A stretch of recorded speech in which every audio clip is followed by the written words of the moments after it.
Good morning dear students. आप सभी का गायत्री विद्या मंदिर सांचौर की ऑनलाइन क्लासेस में स्वागत है। हम लोग 12th क्लास की बायोलॉजी के चैप्टर नंबर 29 के बारे में बात कर रहे थे और जो 12th बायोलॉजी का 29 नंबर जो चैप्टर है वो रासायनिक समन्वय। बेसिकली इस चैप्टर में मानव शरीर में उपस्थित अंतःस्त्रावी ग्रंथियों एंडोक्राइन ग्लैंड्स इनके बारे में एक डिस्कशन दिया गया है। तो हमने पिछले कुछ लेक्चर में हाइपोथैलेमस, पीयूष ग्रंथि, थायराइड ग्रंथि, एड्रीनल ग्रंथि, थाइमस ग्रंथि, पैराथायराइड ग्रंथि और पीनियल ग्रंथि के बारे में डिस्कशन किया था। आज इसी चैप्टर में हम लोग बात कर रहे हैं टेस्टिस के बारे में। हिंदी में इसे हम वृषण के नाम से जानते हैं। तो शुरुआत करेंगे आज हम टेस्टिस की, वृषण की। तो पढ़ते हैं इसके बारे में कुछ जानकारियां जो मैं इसके बारे में डिस्कस करूं। तो पहली बात कि ये जो संरचना है, पहला काम इस संरचना का ये है कि ये संरचना मानव शरीर में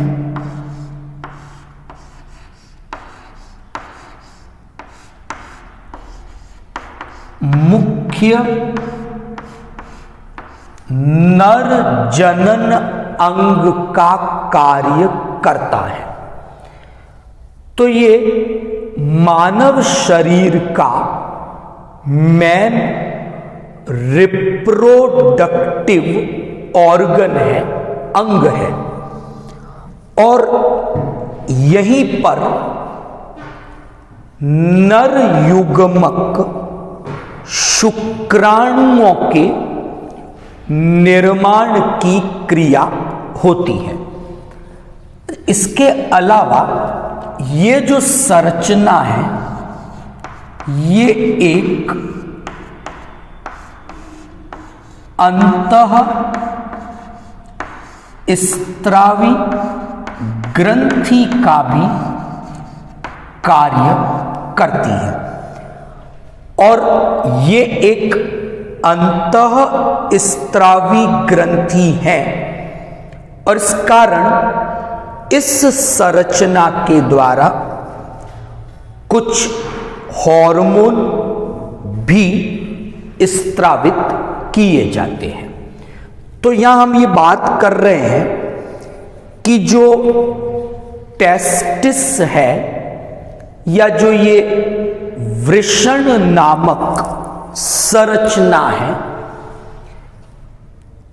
ये दोहरा काम करता है कि एक तो ये मुख्य नर जनन अंग है और इसलिए यहीं पर नर युग्मक शुक्राणुओं के निर्माण की क्रिया होती है। और नंबर 2, टेस्टिस जो है वो एक अंतःस्त्रावी ग्रंथि का भी कार्य करता है। तो कुछ हार्मोन इस संरचना के द्वारा मुक्त किए जाते हैं, स्त्रावित किए जाते हैं। तो ये संरचना एक अंग का, एक अंतःस्त्रावी ग्रंथि का, दोनों का ही काम करती हैं। और इस कारण इस संरचना को हम सामान्यतः जनद, अंग्रेजी में इसे हम गोनेड के नाम से जानते हैं।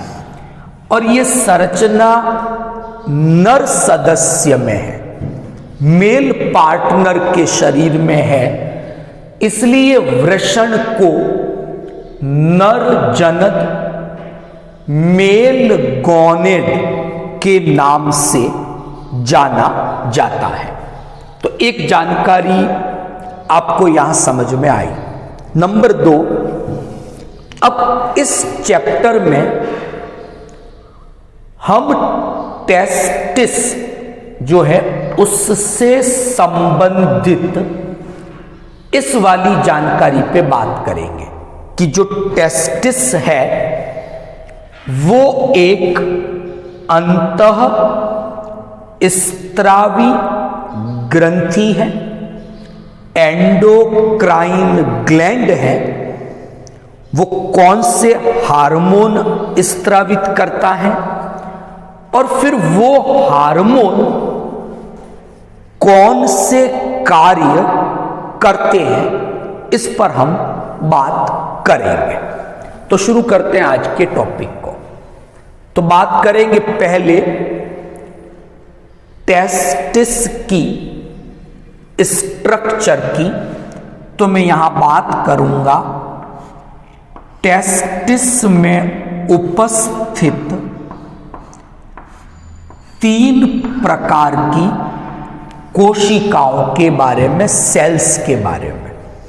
तो जब हम वृषण की संरचना का अध्ययन करते हैं तो वहां पर हमें ये 3 प्रकार की कोशिकाएं दिखाई देती हैं। तो बात करते हैं इन कोशिकाओं के नाम क्या हैं और वृषण में इन कोशिकाओं की पोजीशन क्या है और फिर वो क्या हार्मोन स्त्रावित करती हैं और फिर वे हार्मोन्स क्या फंक्शंस परफॉर्म करते हैं। तो वृषण की संरचना में हम क्या देखेंगे कि वहां पर आपको कुछ विशेष प्रकार की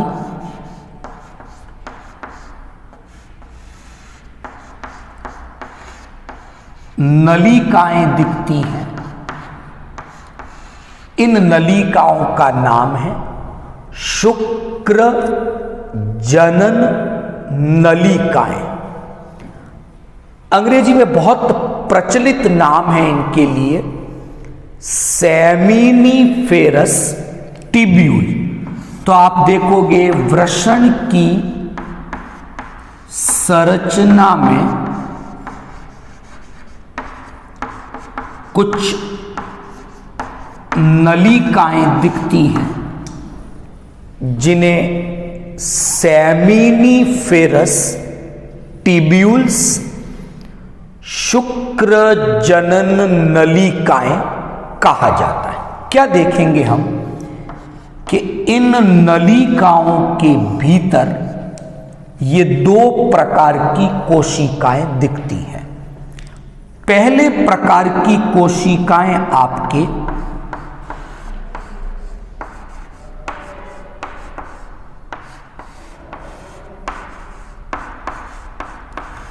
आदि जनन कोशिकाएं हैं। ये एक्चुअल में जनन उपकला कोशिकाएं भी कहलाती है।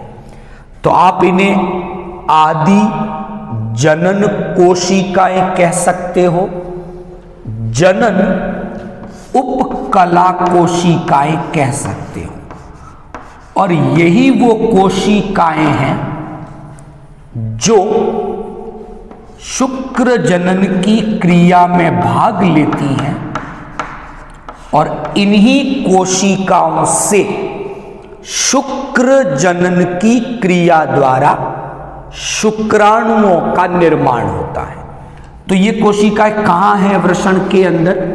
तो हमने बात की थी कि वृषण की जब हम अनुप्रस्थ काटते हैं, टीएस सेक्शन देखेंगे, तो वहां ऐसी नलिकाएं दिखेगी और इन्हीं नलिकाओं में ये पहले प्रकार की कोशिकाएं और इन्हीं कोशिकाओं से शुक्राणु बनते हैं।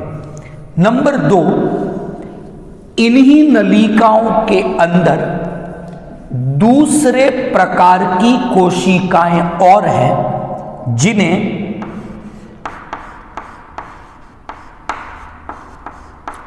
आलंबन कोशिकाएं, ये सपोर्टिव सेल्स हैं।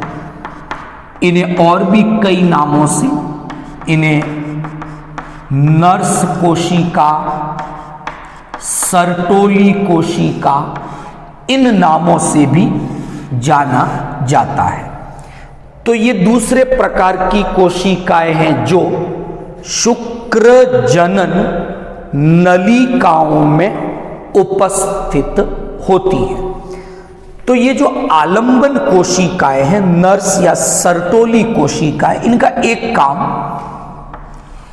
परिवर्धनशील शुक्राणुओं को पोषण प्रदान करना। सिंपल सा काम हो गया कि जो शुक्र जनन की क्रिया में शुक्राणु बन रहे हैं, इनके पोषण संबंधी काम ये कोशिकाएं करती हैं। पहली बार एक हार्मोन मुझे यहां दिखता है, हार्मोन का नाम है इनहिबिन। तो पहला हार्मोन जो टेस्टिस की इन कोशिकाओं से बना, नाम याद रहेगा आपको, आलंबन, सर्टोली कोशिकाएं या नर्स कोशिकाएं, ये एक हार्मोन बनाती है इनहिबिन। और ये हार्मोन शुक्र जनन की क्रिया पर ऋणात्मक नियमन करता है।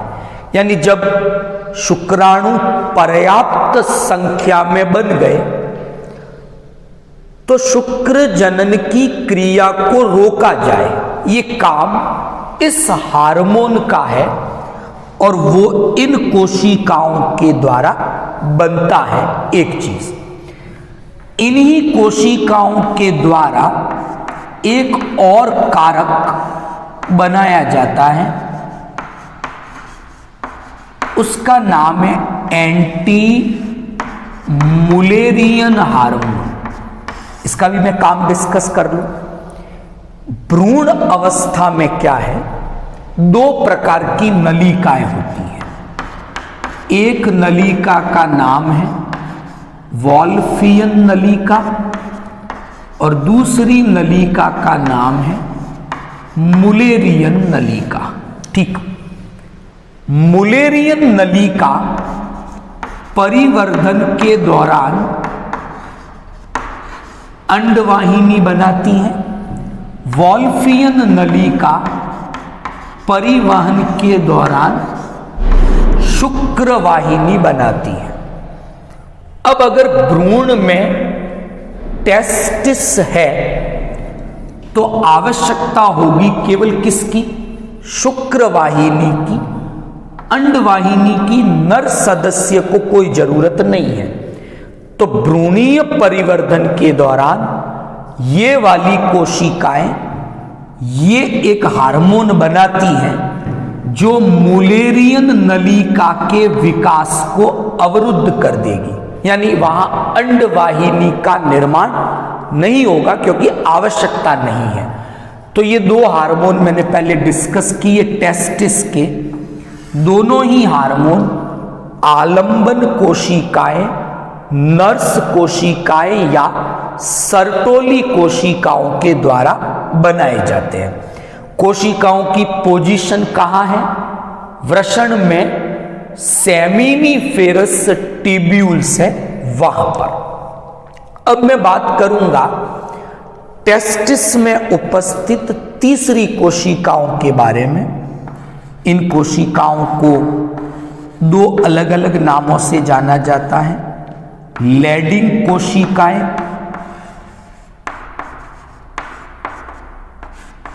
और इन्हें अंतराली कोशिकाएं भी कहा जाता है। तो तीसरे प्रकार की कोशिकाएं जो कि टेस्टिस में उपस्थित हैं वो है लैडिग कोशिकाएं, अंतराली कोशिका। पहले मैं पोजीशन की बात करूं तो ये दोनों कोशिकाएं तो थी शुक्र जनन नलिकाओं के भीतर, ये उनके बाहर है। तो कोशिकाएं तीनों ही वृषण में हैं, लेकिन ये पहली दो इन नलिकाओं के भीतर, ये वाली नलिकाओं के बाहर। हमने बात की थी पीयूष ग्रंथि के द्वारा दो हार्मोन बनते हैं। एक का नाम था पुटिका प्रेरक हार्मोन FSH, डिस्कस कर चुके हम। दूसरा था ल्यूटिनाइजिंग हार्मोन। इन कोशिकाओं पर ये ल्यूटिनाइजिंग हार्मोन अपना काम करता है। तो जब किशोर अवस्था है, पीयूष ग्रंथि LH बनाती है, ल्यूटिनाइजिंग हार्मोन रुधिर के द्वारा वो इन कोशिकाओं पर पहुंचता है। तो LH का जो उद्देश्य है, जो टारगेट है, वो ये वाली कोशिकाएं हैं। और फिर LH की प्रेरणा से या इसकी उपस्थिति में ये कोशिकाएं एक हार्मोन बनाती हैं। ये टेस्टिस का तीसरा हार्मोन है जिसका नाम है टेस्टोस्टेरोन। ये नर लिंग हार्मोन के नाम से जाना जाता है। और टेस्टोस्टेरोन स्टीरॉइड रासायनिक प्रकृति का हार्मोन है, यानी इसकी प्रकृति स्टीरॉइड है, वसा का व्युत्पन्न है ये हार्मोन। तो ये हार्मोन ये तीसरी वाली कोशिकाएं बनाती है, लेकिन किसकी प्रेरणा से बनाएगी? LH की, ल्यूटिनाइजिंग हार्मोन की प्रेरणा से बनाती है। टेस्टोस्टेरोन को सामान्यतः प्रचलित रूप से नर लिंग हार्मोन के नाम से जाना जाता है। अब ये टेस्टोस्टेरोन अगर मैं एक लाइन में कहूं तो इसका काम है नर सदस्य में द्वितीयक लैंगिक लक्षणों का विकास करना। अगर एक ही लाइन में कहें कि टेस्टोस्टेरोन का क्या काम है, तो ये नर सदस्य में द्वितीयक लैंगिक लक्षणों के विकास के लिए उत्तरदायी हैं। थोड़ी चर्चा करेंगे इस पे कि वो द्वितीयक लैंगिक लक्षण क्या है। तो 4 लक्षण हैं। नर सदस्य की आवाज का भारी होना इस हार्मोन के कारण होता है। नंबर 2, दाढ़ी व मूंछ का विकास होना नर सदस्य में, वो भी इस हार्मोन की उपस्थिति में होता है। तीसरा, शुक्राणुओं का परिपक्वन, वो भी इस हार्मोन की प्रेरणा से होता है। और जो लैंगिक क्रियाएं हैं, मैथुन की इच्छा का होना, ये इस प्रकार के कार्य इस हार्मोन की क्रिया या इसकी उपस्थिति के कारण होते हैं। तो आज हमने टेस्टिस के बारे में चर्चा की और आज हमने चर्चा केवल ये की है कि टेस्टिस एक अंतःस्त्रावी ग्रंथि है, नर जनद है और इसके द्वारा ये 3 प्रकार के हार्मोन इनहिबिन, एंटी मुलेरियन और सबसे महत्वपूर्ण टेस्टोस्टेरोन हार्मोन स्त्रावित किए जाते हैं। अगली बात,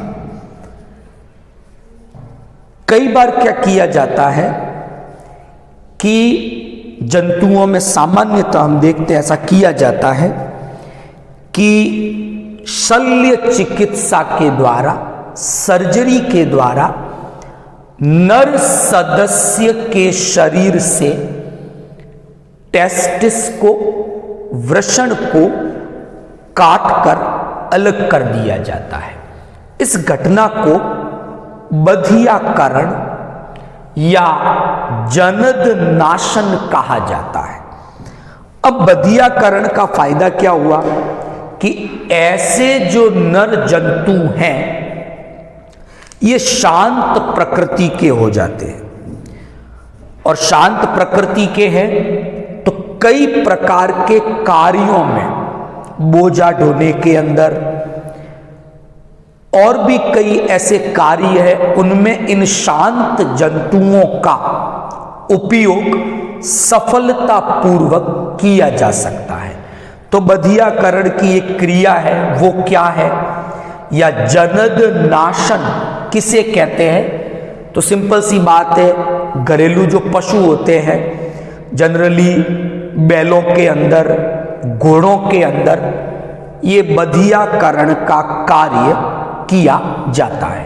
तो आई होप नर जनद वृषण के बारे में आपको ये जानकारी समझ में आई होगी। कल के लेक्चर में हम मादा जनद ओवरी, अंडाशय की बात करेंगे, उसके कौन से हार्मोन हैं, कौन सी संरचनाएं हैं, क्या स्थिति है, उसके बारे में हम लोग बात करेंगे। आई होप आज का जो टॉपिक था आपको समझ में आया होगा। वीडियो को लाइक और शेयर करें और आपकी कोई प्रॉब्लम है आप कमेंट बॉक्स में कमेंट कर सकते हैं। Thank you all of you.